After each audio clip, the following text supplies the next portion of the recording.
ஏசாயா 7வது அதிகாரம் 10ஆம் வசனத்தில் இருந்து 14ஆம் வசனம் வரை. அந்நாள்களில் ஆண்டவர் ஆகாசுக்கு மீண்டும் தம் திருவாக்கை அருளி சொல்லியது: உம் கடவுளாகிய ஆண்டவர் உமக்கு ஓர் அடையாளத்தை அருளுமாறு கேளும். அது கீழே பாதாளத்திலோ மேலே வானத்திலோ தோன்றுமாறு கேட்டுக்கொள்ளும் என்றார். அதற்கு ஆகாசு, நான் கேட்க மாட்டேன், ஆண்டவரை சோதிக்க மாட்டேன் என்றார். அதற்கு ஏசாயா, தாவீதின் குடும்பத்தாரே, நான் சொல்வதை கேளுங்கள். மனிதரின் பொறுமையை சோதித்து மனம் சலிப்படைய செய்தது போதாதோ? என் கடவுளின் பொறுமையை கூட சோதிக்க பார்க்கிறீர்களோ?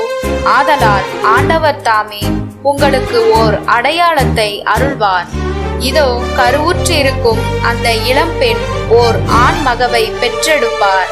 அக்குழந்தைக்கு அவள் இம்மானுவேல் என்று பெயரிடுவார்.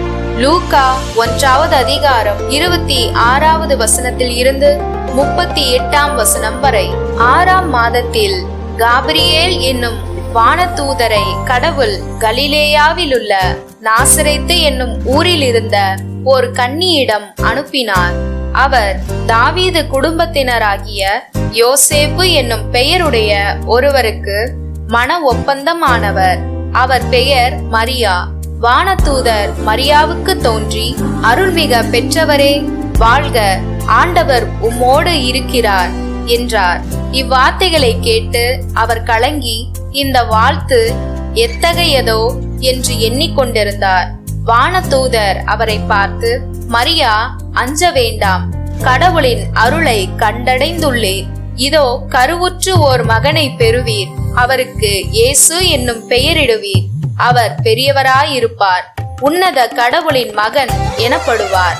அவருடைய தந்தை தாவீதின் அரியணையை ஆண்டவராகிய கடவுள் அவருக்கு அளிப்பார்.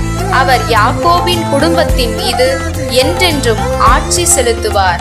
அவருடைய ஆட்சிக்கு முடிவே இராது என்றார். அதற்கு மரியா வானதூதரிடம், இது எப்படி நிகழும்? நான் கன்னியாயிற்றே என்றார். வானதூதர் அவரிடம், தூய ஆவி உன் மீது வரும். உன்னத கடவுளின் வல்லமை உன்மேல் நிழலிடும்.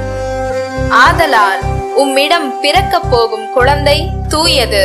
அக்குழந்தை இறைமகன் எனப்படும். உம் உறவினராகிய எலிசபெத்தும் தம் முதிர்ந்த வயதில் ஒரு மகனை கருத்தரித்திருக்கிறார். கருவுற இயலாதவர் என்று சொல்லப்பட்ட அவருக்கு இது 6ஆம் மாதம். ஏனெனில் கடவுளால் இயலாதது ஒன்றுமில்லை என்றார். பின்னர் மரியா, நான் ஆண்டவரின் அடிமை, உம் சொற்படியே எனக்கு நிகழட்டும் என்றார். அப்பொழுது வானதூதர் அவரை விட்டு அகன்றார்.